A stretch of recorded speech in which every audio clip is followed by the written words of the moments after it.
Lots of things going on, Todd. Lots Of things going on. I don't know even what we talk about. Is there anything, a topic of conversation that might gauge people's interest? TCU still undefeated. Is that TCU is still there. That is correct. TCU is still there. Beat the powerhouse that is Iowa State. We were just talking the dirty, evil empire that is still there, Alabama. They might weasel their way back into the college football playoff. And things got to happen. But we were just looking at this just now. If I was to give you 4 teams for a college football playoff, I would say, okay, Michigan would be the 1, Georgia 2, TCU 3, USC 4. So Michigan versus USC would be a great matchup. Georgia, TCU, meh, right? Yeah. We kind of like traditional powerhouses. So what happens if this happens? Kansas State shows up and does TCU wrong. Okay. Now all of a sudden you have Alabama, if they're put at the 5 seed, come on Tuesday when the rankings come out, they're put at the 5. You could very easily have a Michigan-Alabama game. Mm-hmm. Who would not want to see that? It would be a heck of a game. Who did USC lose to this year? Utah. Oh, I wouldn't have come up. I would have lost that bet. Utah, and that's who they play Saturday for the. I'm sorry, it's Friday for the Pac-12 championship. But then you would have Michigan, Alabama, Georgia, USC. I think ratings would be very high for that. With it probably being a Georgia, Michigan, then probably. I disagree. Yeah. I disagree. I think USC is the hot flavor of the month. They are just starting to click on all cylinders. They showed physicality last night against Notre Dame, which was very impressive. Caleb Williams locked up the Heisman. Yeah. And once again, the mad magician we always call Les Miles. Well, that's Lincoln Riley now. Yeah. Did you see the scrambling though that kid did? I know. Holy cow. I know. Now, granted, in the pros, they'd have smoked him by then, but he dodged in and out. Kid ran 200 yards before he ran 1 yard forward. It was fun. He was fun to watch. I'm not a fan by any means, but it was fun to watch. Well, let's look at something, shall we? What the top four teams, right? We mentioned they have something in common with their quarterback. They have something in common with a quarterback, and I think that's what Nebraska hopefully can gear towards and veer towards. Is you have to have that quarterback that can be athletic, mobile, and run and scramble, and use him on RPOs. The Michigan game, handful of times. What's his name?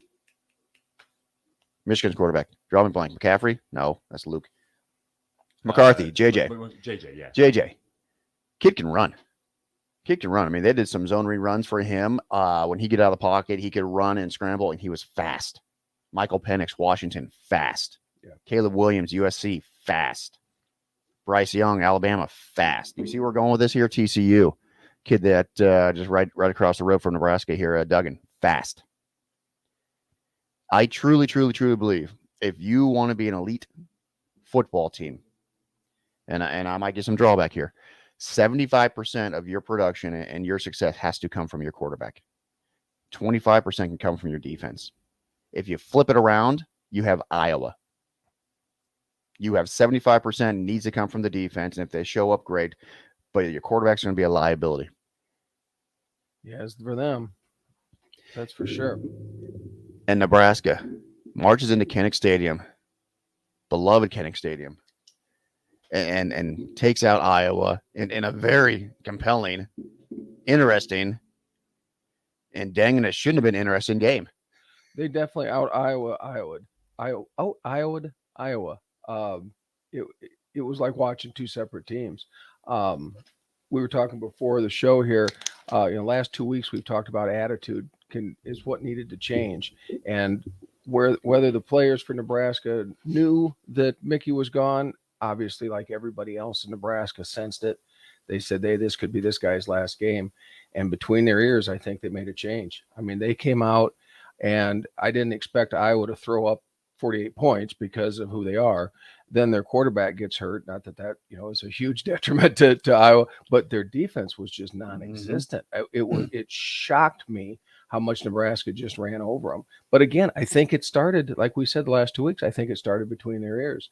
they said, this very well could be Mickey's last game as head coach. Let's do something. And man, they did. Mickey snapped a seven game streak of losses to Iowa that he snapped, an 11-game loss streak of trophy games that he snapped. I guess if you got to go out, that's a pretty good way to go out, Mickey. They found out a way to finish. Yeah, they did. And I'm guilty to say, every Husker fan, I guarantee, is guilty to say, if they're not, they're lying. We were waiting for LSU to drop. Yeah. I mean, all of a sudden it's 24-7, 24-14. Yeah. 24-17. Oh, crap. Here we go again. Yeah. Dropped interception, Nebraska.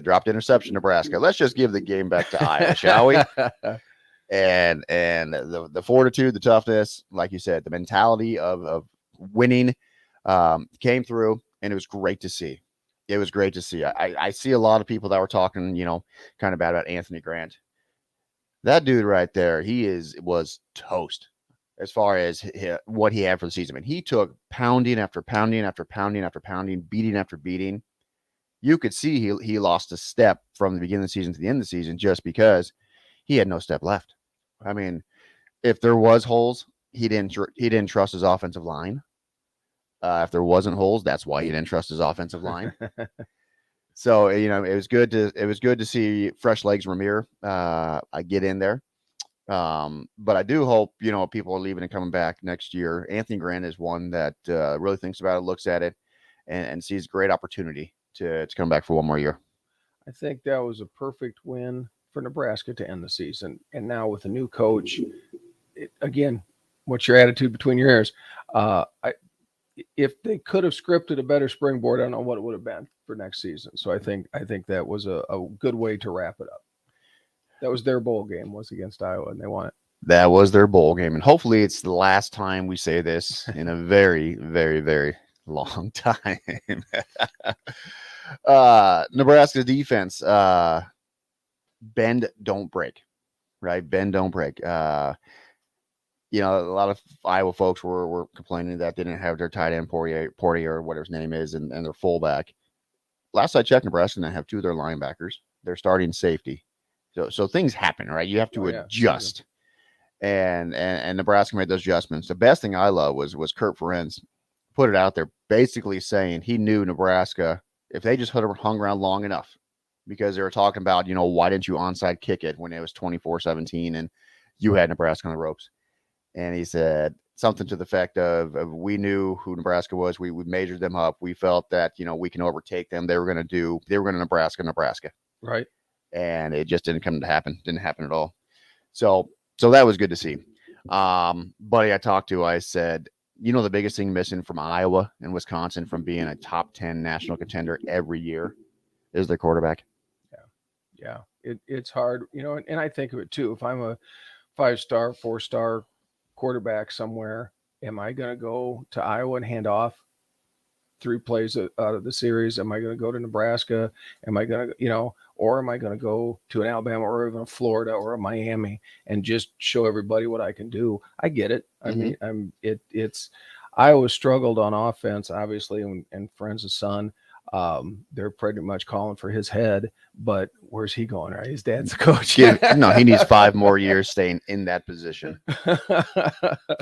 But no, you're exactly, and it is a tough. Maybe with the portal now, with things like that, in Iowa, although Iowa doesn't use it hardly, but in Nebraska can pull in a kid that maybe somebody overlooked, or maybe it's a Division II kid, or a local. Wouldn't that be nice? A kid from Kearney or something that pulls that out. That'd be pretty sweet. I will say Iowa does do a job of that. They can recruit from in-house pretty well. I mean, I know their one quarterback was from this little town of St. Ansgar, which was a team I played back in the Corn Bowl Conference from Nashua, Iowa. I'm trying to remember if we usually beat St. Ansgar. I think we did, but just shows you, there is talent there. Maybe it's not the 5-star to start with, but man, if you can dig deep, there's got to be a kid somewhere. There's a lot of colleges, but this is still Nebraska, Well, the interesting thing with now let's transition over to the new coach. If anybody likes it, doesn't like it, it doesn't matter. It's been done. So now to Husker Nation, your reaction, you control it. Your reaction, you do control that. Like I said, everything else has been figured out. So with RHULE, the great thing is he has Texas ties. Now, some people say, do you still need Texas for the Big Ten? Absolutely. Yes, you do. Absolutely. But also, he has a lot of Northeastern ties as well. And traditionally, Nebraska is not really good at going to the Indianas and the Ohios and the Pennsylvanias in recruiting. To have RHULE, who's from that area, knows that area well, that can be a huge advantage for Nebraska's recruiting. Well, and I think we mentioned that a week or two ago, again, since we're on Iowa this week, that was where Iowa did so well. You looked, a lot of those kids were from New Jersey. You're like, how did a New Jersey kid end up in the middle of America? Mm-hmm. Well, because they recruited him. So, yeah, anywhere you can draw from. Obviously, they've got Nebraska locked down. The kids grow up wanting to play here.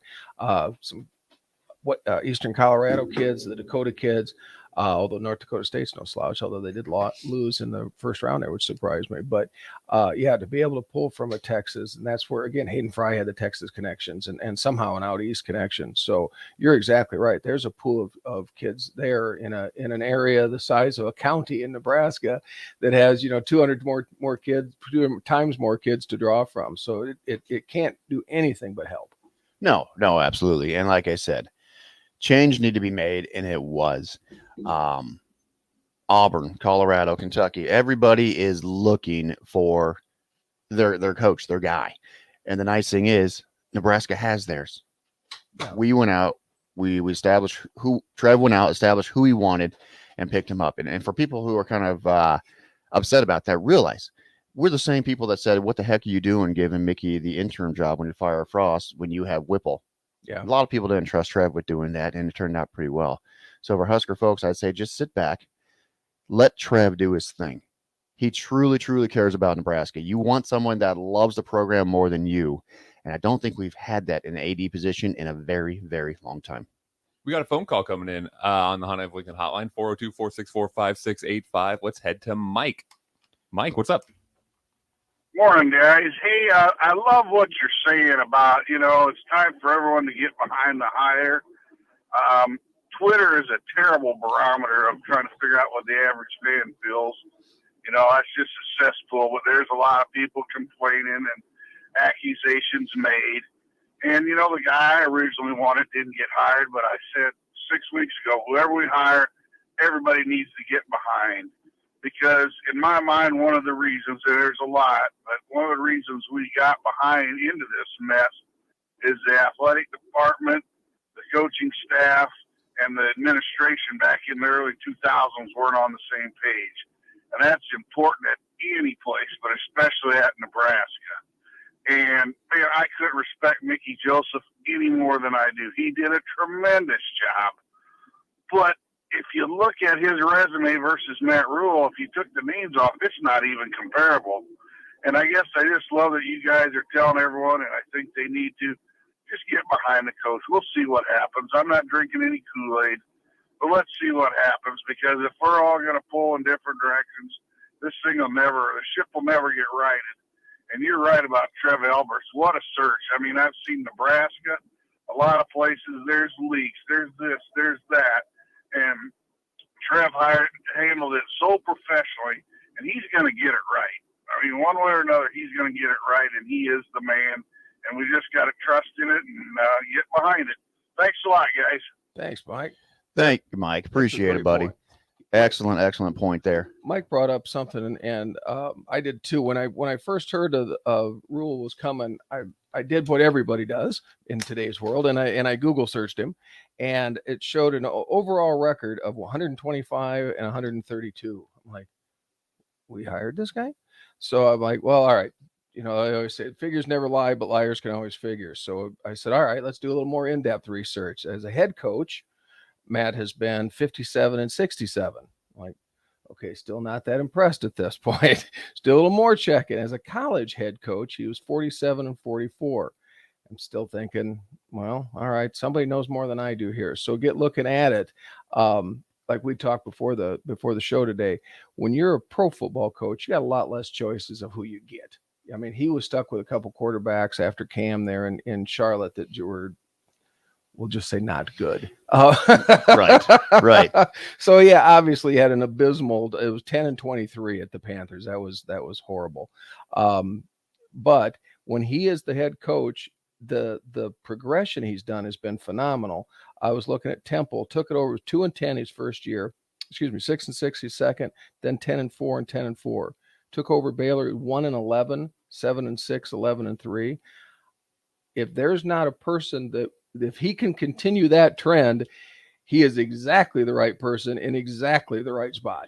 And that's the biggest reason why I think they went after him so hard, is because he is a rebuilder. Folks that wanted the home run hires, I'm sorry, they just weren't coming here. Nebraska is not a destination for that yet. Now, let's say, and people, well, RHULE has, 4 years in Temple, 3 years in Baylor, he packs and leaves. Okay. What's he leaving them with when he leaves? So let's say hypothetically, he leaves in 5 years. Hope it doesn't, but things happen, right? And Nebraska's a top 15 job. Well, now those coaches you went after that said no will be a lot more inclined to say yes, because it's no longer a rebuild. Now the program's established. Let's take it to the next level. That's a great point. I looked at that too back in the past. If this was 1999, there'd have been coaches lined up, from here to Kansas City wanting the job. The highway would have been bumper to bumper. Just looking, Pelini left in 2012. And he was 67-27. I didn't even realize, I'd forgotten he'd done that well. This was still a place that had power, had potential, had draw. And then sadly, we all know the history since then. So no, I think RHULE was a perfect pick, the best Nebraska could do. And that sounds like a put down, and it's not. I think not only is the best they could do, but I think it was the best fit for them as well, of who was there. And the best fit for RHULE. Yeah, he openly came out and was saying that Auburn courted him, and he turned him down because he wanted a Nebraska. When he was on ESPN yesterday, he said he talked to Coach Osborne in bucket list item, and got his 2 cents. And everything he said, he was saying the right things. Now, Husker fans, we've been hoodwinked before. We've been duped. We've had people tell us what to listen to, and we've actually listened to them. So, like I said, everything we do from now on here out is reaction is up to us. We control our own reactions. Moving into it, what do you feel, besides a punt returner, is the most important thing RHULE needs to change for this program? Because good God, I'm sick of fair catching all the time. I'm like any coach. I mean, yeah, it'd be nice to keep Mickey, it'd be nice to keep some people, but I don't know if that's the answer. I think it's offensive coordinator. I think it's defensive coordinator. I think the big jobs have to flip. Let's get into that a little bit. Pros and cons of keeping Mickey.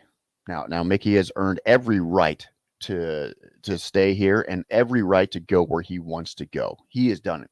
Nebraska, Mickey hasn't only just been good for Nebraska. Nebraska's been very good to Mickey. Sure. Nebraska, giving Mickey this opportunity, really opened other people's eyes as to what kind of leader he could be. If he stays on this staff, which I hope he does, it's excellent for continuity. It's excellent to make sure that it's not 100% rebuild, because you don't want 100% rebuild. If we can do a 25 to 50% rebuild, great. If it has to go back to 100% rebuild, Husker fans, be ready. Right, there might be that 3 or 4 win season again next year, but historically he has shown he can get it moved around quickly. He has done that. Now that'd be a good question, and I didn't check into that. At Temple, at Baylor, did he flush and dump? Did he take everybody out and bring all the new in? I don't know if I know the answer to that. Well, in Baylor was the blank show that Bryles had going on there when they were under the NCAA national sanctions. Oh. So I believe they said that there was 30 recruits when he came into Baylor that were under Bryles, and 29 of them left. Oh. Yeah, I think he had 45 scholarships that first year, something like that. Something absolutely ridiculous. Basically cut in half, yeah. And then, Aranda took over, which good for him. But that's Whipple's, or that's not Whipple. That's RHULE's guys. Yeah. My opinion, if I was Mickey, I would take this win we just talked about at Iowa. I would take the high of stamping those losing streaks. I think he's put enough credit in his pocket, enough pluses on his resume. I personally, I'd leave. I'd go somewhere else. But if there's no Power 5 offering and it's only a group of 5, do you do that? It would definitely depend on the offer I'm given. Am I allowed to head coach a Division II that's decent? I'd probably go do that. But then, I don't wake up at his house every morning. I don't know what if he likes his neighbors. I don't know if his kids love their school system. I have no idea. So it's easy for me to sit here and decide. But I know in my mind, my career choices over the years, I think I'd run my show somewhere. I've proven I can keep and or improve a Division I team. I'm very well liked. There's nothing negative in my closet hanging there. I at least throw the lines out there, a lot of lines out there to see what they'll give me. Now, let me ask you this. Let's say, hypothetically, if Trev talked to Matt RHULE and said, we want you here. We're going to give you what you want, but there's one condition. You have to keep Mickey on staff. Therefore, you don't get to pick your 100% your own guys. You have to keep one of ours on your staff. Do you think that's a good look? Or do you think Trev should be like, you know what, we're giving it to you. We're giving you the keys to the Cadillac. Make sure it runs.